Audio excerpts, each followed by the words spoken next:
आज इस वीडियो के अंदर हम फाइल करेंगे ITR-1 को पेंशनर्स के लिए। क्या होता है कि जब आप रिटायरमेंट ले लेते हैं तो वहाँ पर आपको बहुत सारा पैसा मिलता है in the form of leave encashment. कुछ कम्यूटेड पेंशन आप करा लेते हैं, ग्रेच्युटी मिलती है और अदर बेनिफिट्स मिलते हैं। तो यहाँ पर जो वीडियो बनाने का पर्पस है वो यही है कि आप ITR-1 के अंदर ये सारी ही चीज़ों को कैसे दिखा पाएंगे, कितना अमाउंट आपको इसमें एग्जम्पशन लेना है, कितना अमाउंट आपको टैक्सेबल हो जाएगा। तो चलिए डिटेल में अपनी वीडियो को जान लेते हैं। तो इसके लिए सबसे पहले आपको इनकम टैक्स के पोर्टल पर लॉगिन कर लेना है। अगर आप अपनी फर्स्ट टाइम ITR फाइल कर रहे हैं तो इसके लिए आपको एक लॉगिन ID क्रिएट करना पड़ेगा। वो कैसे कर पाएंगे, इसके ऊपर ऑलरेडी मैंने डिटेल में वीडियो बनाया हुआ है, उस वीडियो का लिंक आपको नीचे डिस्क्रिप्शन में मिल जाएगा। तो अगर आपने लॉगिन ID क्रिएट नहीं किया तो आप कर लीजिए, और कर रखा है तो आप जब लॉगिन ID पे लॉगिन करेंगे तो आपको कुछ इस तरीके से डैशबोर्ड नज़र आ जाएगा। तो आप देखिए यहाँ पे फाइल नाउ कर सकते हैं, या फिर आप ई फाइल के अंदर जाकर इनकम टैक्स रिटर्न कर दीजिए। उसके बाद यहाँ पे असेसमेंट ईयर के अंदर 23-24 सेलेक्ट कर लीजिए, ऑनलाइन मोड ले लीजिए, कंटिन्यू कर दीजिए। उसके बाद आप इसको स्टार्ट न्यू फाइलिंग कर दीजिए। इंडिविजुअल है आपका, ऑटोमेटिकली आ ही रहा है, कंटिन्यू कर दीजिए। उसके बाद यहाँ पर आप ITR-1 चूज़ कर लीजिए, प्रोसीड विद ITR-1 कर दीजिए, लेट गेट स्टार्टेड। उसके बाद देखिए, अगर आपकी टैक्सेबल इनकम जो है, आप सीनियर सिटीजन हैं, 3 लाख रुपए से ज़्यादा है तो आप ये चूज़ कर सकते हैं। वहीं अगर आपकी 60 ईयर से कम है और 2.50 लाख से आपकी ज़्यादा इनकम है टैक्सेबल इनकम, तो आप ये चूज़ कर सकते हैं। अदरवाइज़ आप अदर्स कर सकते हैं। तो मेरे केस में 3 लाख से ज़्यादा है तो मैं ये चूज़ कर लेता हूँ, इसको कंटिन्यू कर देता हूँ। तो देखिए अब ये आपसे पूछेगा, आप इसको ओके कर दीजिए। तो अभी आपको पहले जो है पर्सनल इन्फॉर्मेशन कन्फर्म करनी है, और वैसे ही आप सारी ही इन्फॉर्मेशन कन्फर्म करते चले जाएंगे। Gross total income, total deduction, tax paid. तो सबसे पहले पर्सनल इन्फॉर्मेशन के ऊपर क्लिक कर दीजिए। तो जैसे इसके ऊपर क्लिक करेंगे तो देखिए आपको आपकी पर्सनल इन्फॉर्मेशन नज़र आ जाएगी। Last name, first name, date of birth, PAN number, Aadhaar number.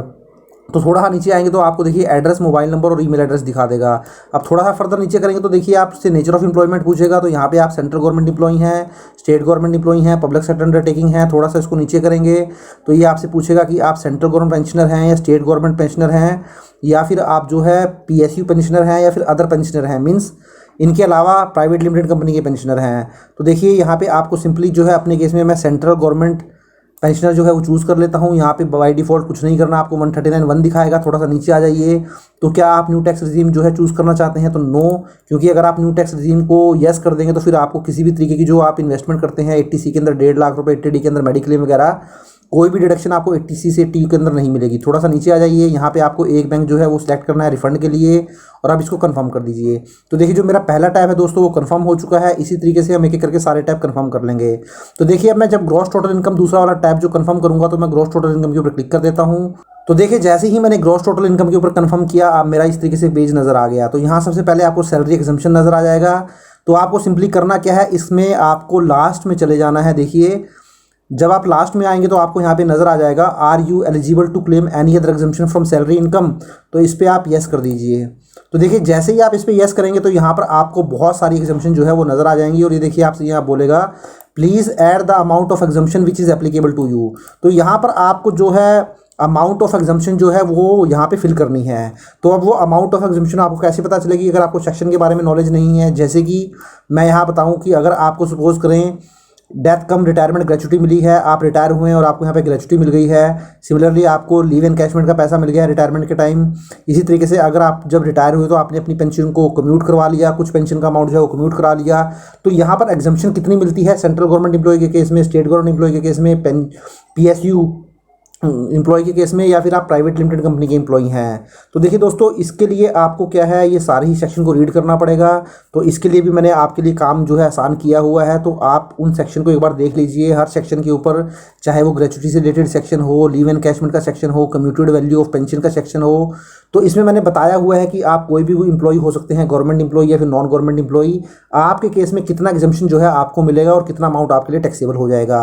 तो यहाँ पर आपको अमाउंट मालूम होना इसलिए ज़रूरी है क्योंकि यहाँ पर जो आपको फिल करना है अमाउंट, आप ऊपर देख सकते हैं, यहाँ पे आपको ऐड करना है अमाउंट ऑफ एग्जम्पशन। क्योंकि अगर आपका अमाउंट यहाँ पे गलत आप अमाउंट फिल कर देंगे तो फिर आपको नोटिस आने के चांसेस भी रहने वाले हैं। तो इसलिए चलिए एक एक करके जो है अमाउंट हम फिल कर लेते हैं। इसकी मैंने पूरी वर्किंग की हुई है। तो सबसे पहले सपोज करें जो रिटायरमेंट के टाइम जो सेंट्रल गवर्नमेंट एम्प्लॉय हमने चूज़ किया, उसको कुछ ग्रेच्युटी का अमाउंट मिला। तो देखिए इसकी वर्किंग मैंने ऑलरेडी है एक्सेल में की हुई है। तो मैंने यहाँ पे एग्जांपल ले लिया कि 31 मई 2022 को जो है ये रिटायर हुए, तो इनको जो पेंशन मंथली पेंशन मिली वो 78,765 की मिली, तो 10 महीने की पेंशन इनकी हो जाती है 787।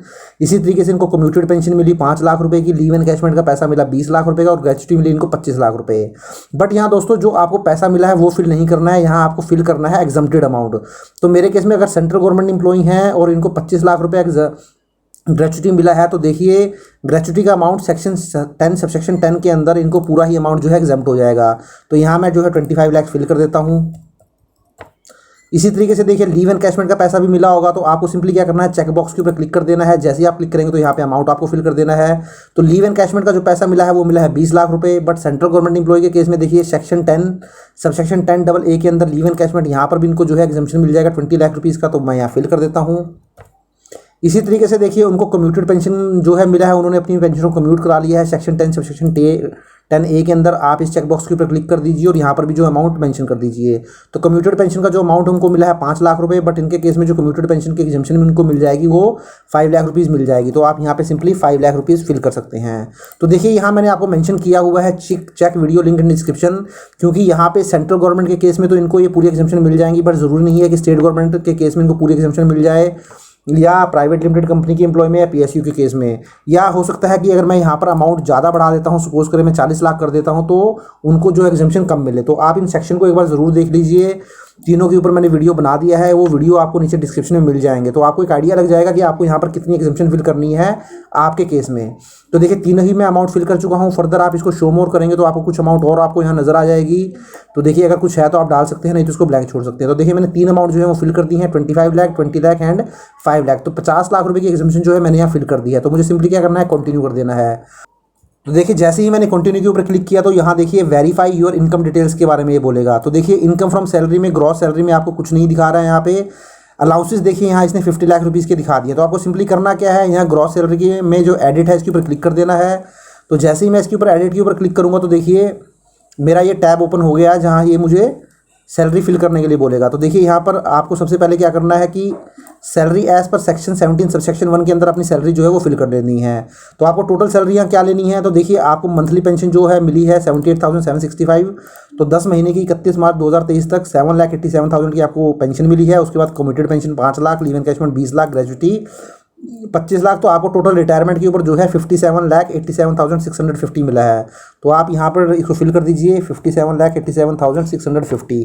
तो जो अमाउंट मुझे वहाँ मिला था देखिए 57,87,650 वो मैंने यहाँ फिल कर दिया है। तो देखिए जैसे ही मैं फिल करूँगा थोड़ा सा नीचे आऊँगा तो देखिए आपको यहाँ पर जो आपने पूरे एग्जम्प्टेड अलाउंस वहाँ फिल किए थे, एग्जम्प्टेड अलाउंस वो सारे देखिए यहाँ पे इसने दिखा दिए हैं। सेक्शन 10 सबसेक्शन 10 के अंदर आपको ग्रेच्युटी का 25 लाख रुपये एग्जम्प्ट कर दिया है।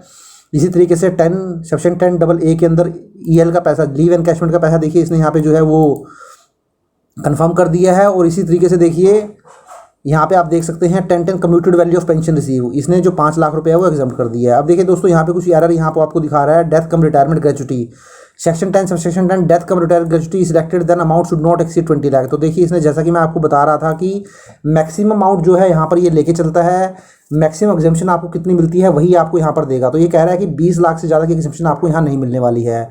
तो जैसा कि मैंने आपको बताया है कि आपको ये कैलकुलेशन कर लेनी है और वहाँ पर कितनी एग्जम्पशन आपको मिलेगी वही आपको यहाँ पे फिल कर देनी है। तो मेरे केस में मैंने वहाँ 25 लाख फिल कर दिया है, बट जो सिस्टम कह रहा है कि आपको 20 लाख से ज़्यादा यहाँ एग्जाम नहीं मिलेगा। तो आप ऐसा कर सकते हैं, यहाँ पे इस अमाउंट को चेंज कर दीजिए। तो आप इसको 20 लाख रुपीज़ जो है वो कर सकते हैं।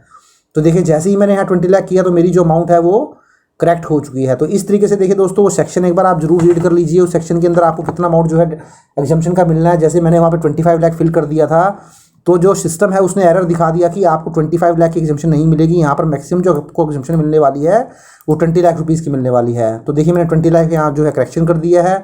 अब मैं नीचे आऊँगा और अब मैं देखिए इसको सेव कर लेता हूँ। तो देखिए नेट सैलरी मेरी आ गई है 12,87,650 और नीचे अब मैं इस इनकम को जो है वो सेव कर देता हूँ। और देखिए यहाँ पर आपको स्टैंडर्ड डिडक्शन भी बाय डिफ़ॉल्ट जो है मिल गई है, क्योंकि पेंशन और सैलरी के केस में बाय डिफ़ॉल्ट आपको 50,000 की डिडक्शन मिल जाती है। तो आपकी जो सैलरी आ गई है वो आ गई है 12,37,650। तो टैक्सेबल सैलरी आपकी आ गई है 12,37,000। तो आप इसको जो है सेव कर सकते हैं। तो देखिए जैसे ही मैं इसको सेव कर दूँगा तो ये दोबारा से मेरे को पूरी ही इनकम जो है वो दिखा देगा। तो देखिए सारी इनकम मेरे को नज़र आ जाएगी। तो देखिए सबसे पहला टैब जो है सैलरी का टैब है, 57,87 की मेरी इनकम थी, एग्जम्पशन मुझे 45 लाख की मिल गई है। तो मेरी जो टैक्सेबल हो गई है, सैलरी वो हो गई है 12,87,000, डिडक्शन आपको मिल गई है 50,000 की। तो जो मेरी चार्जेबल सैलरी है मीन्स जिसके ऊपर टैक्स कैलकुलेट किया जाएगा वो आ गई है 12,37,650। तो इसी तरीके से देखिए आप इनकम फ्रॉम हाउस प्रॉपर्टी दिखा सकते हैं, यहाँ ऐड एडिट डिटेल पे क्लिक करेंगे। सिमिलरली आप इनकम फ्रॉम अदर सोर्सेज में बहुत सारे सोर्सेज हो सकते हैं आपकी इनकम के, यहाँ ऐड कर सकते हैं आप। जैसे आपको कोई एफडी का इंटरेस्ट आता है, सेविंग का इंटरेस्ट आता है। तो दोस्तों अब मैं यहाँ पर आपको जो है सारे ही टैब को एडिट करके नहीं दिखाऊंगा, क्योंकि income from house property, income from other sources, exempted income, जो आप इन्वेस्टमेंट करते हैं 80C से लेकर 80U तक, 80C के अंदर 1.5 लाख रुपए तक, जैसे होम लोन आपने लिया, कोई पीपीएफ लिया, LIC लिया, बच्चों की ट्यूशन फीस आपने पे की, 80D के अंदर मेडिक्लेम ले लिया, कोई बच्चों के लिए आपने कोई एजुकेशन लोन लिया, वहाँ आपने इंटरेस्ट की पेमेंट की, होम एजुकेशन लोन की 80EE के अंदर। तो इस तरीके से मैंने ऑलरेडी पेंशनर के लिए ITR 1 फाइल करके दिखा रखी है, जहाँ पर मैंने आपको इनकम फ्रॉम हाउस प्रॉपर्टी का ब्रेकअप कैसे देना है, अदर सोर्सेज का ब्रेकअप कैसे देना है, डिडक्शन आपको कैसे क्लेम करनी है, तो वो सारी ही जो है मैंने आपको वहाँ कैलकुलेशन करके दिखाई हुई है। आप उस ITR 1 को भी ज़रूर देख लें, उस वीडियो का लिंक भी मैं नीचे डिस्क्रिप्शन में आपको दे दूंगा, क्योंकि यहाँ पर मैं दोबारा से सारा प्रोसेस रिपीट करूँगा तो वीडियो बहुत लंबा हो जाएगा। तो यहाँ पर जो मेरा मेन पर्पज़ था आपको ये बताने का था कि आप अपनी सैलरी में अगर आपको कोई पेंशन मिलती है और वहाँ पर आपको रिटायरमेंट के टाइम जो फंड मिलते हैं, लीव एनकैशमेंट ग्रेच्युटी, आप उसकी कैलकुलेशन जो है ITR में कैसे दिखा सकते हैं और कहाँ पर जाकर दिखा सकते हैं। तो बाकी का वीडियो आप उस वीडियो को देख लीजिए ITR 1 को, वहाँ मैंने पूरी कंप्लीट वीडियो जो है फिल करके आपको दिखाई है फाइनल स्टेज तक, जहाँ पे आप अपनी रिटर्न को ई-वेरीफाई करा लेते हैं। तो सिंपली आप इसको कंफर्म कर दीजिए और इस तरीके से देखिए आपका जो दूसरा टैब है दोस्तों वो भी कंफर्म हो जाएगा। तो इस तरीके से आपको एक एक करके सारे टैब जो है कंफर्म करा लेने हैं। तो बाकी जो वीडियो है उसके लिए आप जो है ITR 1 पेंशनर के ऊपर मैंने ऑलरेडी जो बनाई है वो देख लीजिए, उस वीडियो का लिंक आपको नीचे डिस्क्रिप्शन में मिल जाएगा। तो आशा करता हूँ वीडियो आपको अच्छा लगा होगा। वीडियो अच्छा लगा तो उसको लाइक और शेयर कर दीजिए, और चैनल को अभी तक आपने सब्सक्राइब नहीं किया है तो चैनल को भी सब्सक्राइब कर लीजिए। Thank you very much, have a nice day, take care.